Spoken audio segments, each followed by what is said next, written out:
Hello all of you, कैसे हैं आप सभी। आशा करता हूं आप सभी स्वस्थ होंगे। How are you? I think of myself you all are the fine by the grace of God wherever you are. কেমন আছেন আপনারা? ভালো আছেন তো? আশা করছি আপনারা স্বাস্থ্য হবেন। भाषा पर कमांड। आप अपने लाइफ में कितनी भाषाएं सीख सकते हैं? Uncountable languages. But first of all you should know some tricks. Either it is Bengali और इंग्लिश और एनी अदर थिंग्स। भाषा को भाषा ही समझे। बोलचाल की भाषा में हम 800 से ज़्यादा वर्ड्स का यूज़ नहीं करते and more than 80,000 words are in the dictionary. तो क्या करें? सभी के ऊपर कमांड करें? नहीं, हम चुनिंदा ट्रिक्स जान लें, चुनिंदा वर्ड्स को याद कर लें, वोकैब्स को बढ़ा लें, तो हम किसी भी भाषा को सीख सकते हैं। बोलने के लहजे को कुछ प्रैक्टिस से सीख सकते हैं। ये सारी चीज़ें मैं डिफरेंट वीडियोज़ में आपको बताऊंगा कि how to command a language, what and how many tricks you should take, adopt, you should follow. अभी मान लीजिए मैं बताऊं कि मुझे कौन सा टॉपिक पढ़ाना है, मैं सोच कर बताता हूं। मम्मी को क्या खाना बनाना है, मैं पूछ कर बताता हूं। पापा को कहाँ जाना है, मैं पूछ कर बताता हूं। इस किताब में क्या है, ये मैं पढ़कर बताता हूं। इस तरह के सेंटेंसेस यदि आपके दिमाग में आए, बोलचाल में आते भी हैं, आप बोलते हैं, मगर इसे कैसे बनाना है, कैसे बोलना है, ये आप नहीं जानते। तो आज के वीडियो सेशन में आप इसी को सीखेंगे, जहां सब्जेक्ट मैं होता है और हिडन होता है, हिडन सब्जेक्ट होता है, उसे इंग्लिश में मैं लिखेंगे। हिंदी के वाक्य में ध्यान दीजिएगा, हिंदी के वाक्य में ऐसे सेंटेंसेस देखने में लगते हैं कि ये प्रेजेंट फॉर्म में है, मगर इंग्लिश बनाते समय इसमें फ्यूचर वर्ड्स का भी हेल्प लेते हैं, क्योंकि ये फ्यूचर शोइंग सेंटेंसेज होते हैं। बहुत ही नियर फ्यूचर शोइंग, निकट भविष्य में ही शो करने वाले वर्ड से ये जुड़े हुए होते हैं। जैसे और कंफ्यूज भी करते हैं। कई लोग आपको कई तरीके से पढ़ाएंगे, कई किताबों में कई तरह से व्याख्या मिलेगी, मगर आज मैं समझाऊंगा, आप ध्यान से समझेंगे तो आपके डाउट्स आज क्लियर हो जाएंगे। जैसे मान लीजिए एक तरह का सेंटेंस हो, पढ़कर बताओ, चखकर बताओ, सोच कर बताओ, लिख कर बताओ, जरा सोच समझ कर बोलो। और एक है कि किताब पढ़कर बताता हूं या फिर पढ़कर बताता हूं, घर पहुंचकर बताता हूं, वीडियो देखकर बताता हूं, खाकर बताती हूं, सोचकर बताता हूं। दोनों में क्या डिफरेंट है जी? एक तो पढ़कर बताओ, इसमें किसी और ने आपको कहा है, आपने नहीं कहा कि मैं पढ़कर बताता हूं, किसी और ने आपको कमांड किया कि पढ़कर बताओ, आपको पढ़कर बताना है। तो अभी इसका इंग्लिश क्या होगा? यदि सिंपल वर्ड टू वर्ड हम बनाएं तो इंग्लिश होगा पढ़कर बताओ, रीड एंड टेल। ये भी सही है। शॉर्टकट में, स्पोकन में आप बात करें तो रीड एंड टेल, या फिर टेल आफ्टर रीडिंग।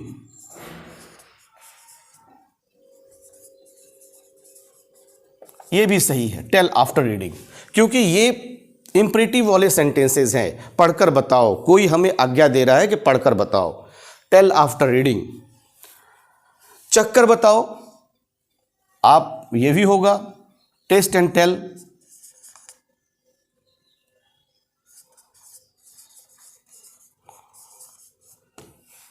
बट आप इसमें लिखते हैं टेल आफ्टर टेस्टिंग।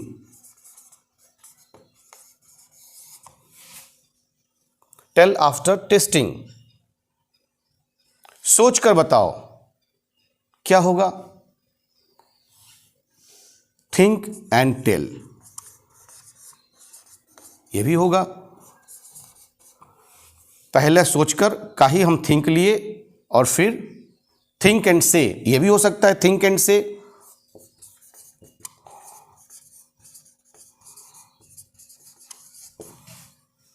और टेल बताओ, टेल आफ्टर थिंकिंग,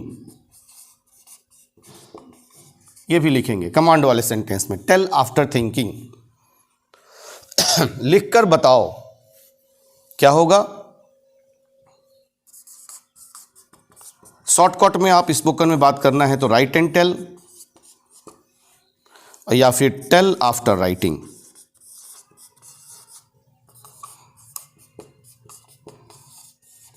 हम लोग जानते हैं कि आफ्टर, बिफोर, कुछ ऐसे प्रीपोजिशंस हैं जिनके बाद हमेशा वर्ब में आईएनजी लगता है। ऐसा नहीं कि प्रेजेंट कॉन्टिन्यूअस में ही वर्ब में आईएनजी लगता है, प्रीपोजिशंस के बाद भी वर्ब आईएनजी फॉलो करता है।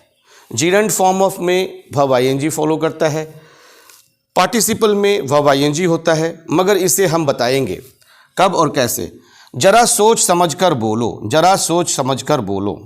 अब इसका क्या होगा? जरा सोच समझकर बोलो, जरा सोच समझकर बोलो। अब ये देखिएगा कि इसका होगा थिंक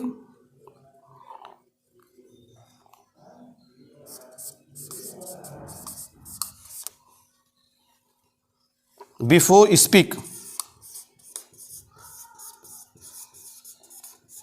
सोचिए फिर बोलिए, थिंक बिफोर स्पीक, या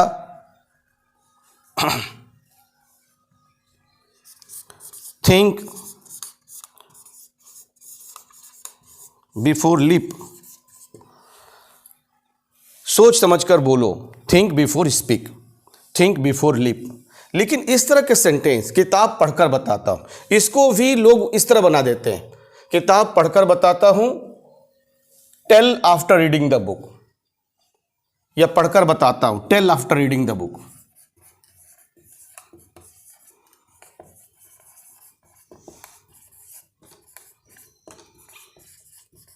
हल्के फुल्के सेंस में ये चलेगा, मगर ये ग्रामेटिकल एरर है। इस तरह आप ना बोले, अच्छे से बोलेंगे।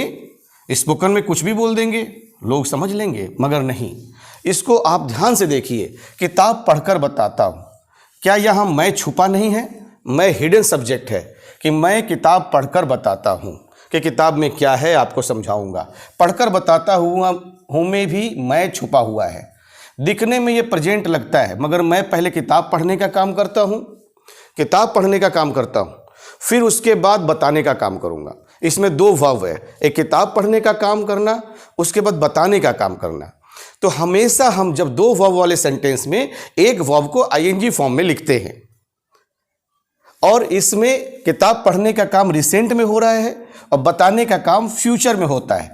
तो पहले हम बनाएंगे कि मैं बताता हूँ। मैं यहाँ पे हिडन है, आप मैं लिख लीजिए, मैं यहाँ छुपा हुआ है। मैं किताब पढ़कर बताता हूँ, तो पहले हम बताएंगे मैं बताता हूँ। आई विल लेट यू नो। क्या बताएंगे? आई will let you no. I will, मैं बताऊंगा किसको? आपको। आई विल लेट यू नो एक और सब्जेक्ट है जो छुपा हुआ है, जिससे हम बात कर रहे हैं, जिसको हम बताने जा रहे हैं। किताब पढ़ने के बाद हम किसी को तो बताने जा रहे हैं, वहां यू एक छुपा हुआ है। I will let you know after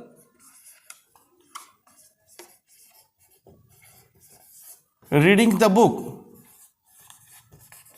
या after reading book. I will let you know after reading the book.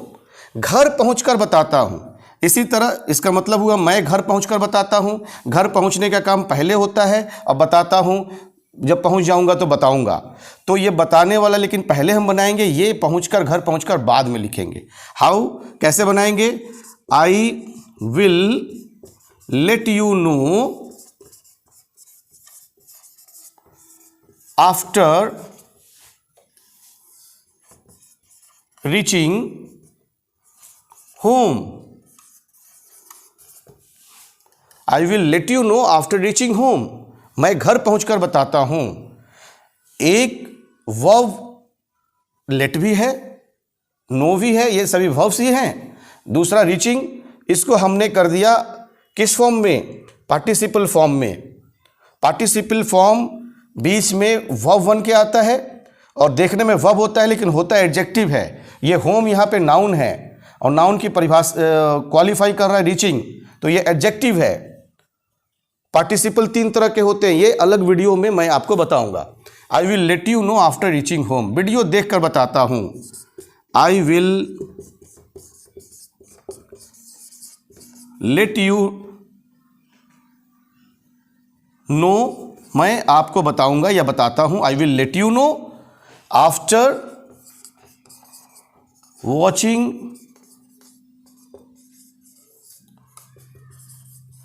Video, खाकर बताती हूं। तो आई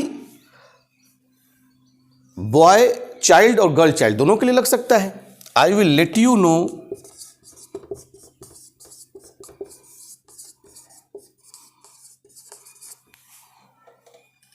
आफ्टर ईटिंग, खाकर बताती हूं खाना कैसा बना है। सोचकर बताता हूं, आई will let you know after thinking.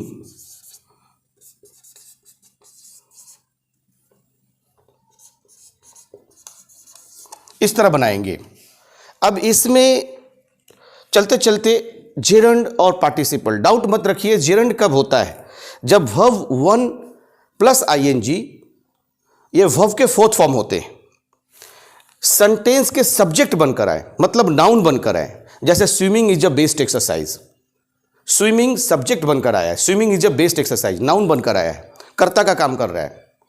Cycling is a best exercise, walking is a best exercise, reading is a best habit. तो रीडिंग सब्जेक्ट नाउन बनकर आया है, जिरंड फॉर्म में है। पार्टिसिपल फॉर्म में जब 2 वर्ब हों तो एक वर्ब आईएनजी वाला हो जाता है पार्टिसिपल। जैसे I am walking on the street, I am यहां पे हेल्पिंग वर्ब है, वॉकिंग पार्टिसिपल फॉर्म में है, तो वर्ब भी है। और ऑन द स्ट्रीट को यदि हम नाउन लेते हैं, ऑन द स्ट्रीट को नाउन लेते हैं तो उसको क्वालिफाई करता है वॉकिंग, तो वॉकिंग एडजेक्टिव भी हो जाता है। पार्टिसिपल भी 3 तरह के हैं, प्रेजेंट पार्टिसिपल, पास्ट पार्टिसिपल और एक पार्टिसिपल जो अभी नहीं बताऊंगा। पार्टिसिपल की वीडियो मैं बनाऊंगा और तब बताऊंगा। आप जुड़े रहें द इंग्लिश गुरु शिवा गणेश से, ताकि जिरंड्स, पार्टिसिपल, वर्ब 1 प्लस आईएनजी कहाँ कहाँ लगते हैं, कमांड वाले सेंटेंस को हम कैसे बनाएंगे। आज मैंने बताया कि पढ़कर बताओ तो रीड एंड टेल भी हो सकता है, simple if you want to say in spoken English. Tell after reading भी हो सकता है।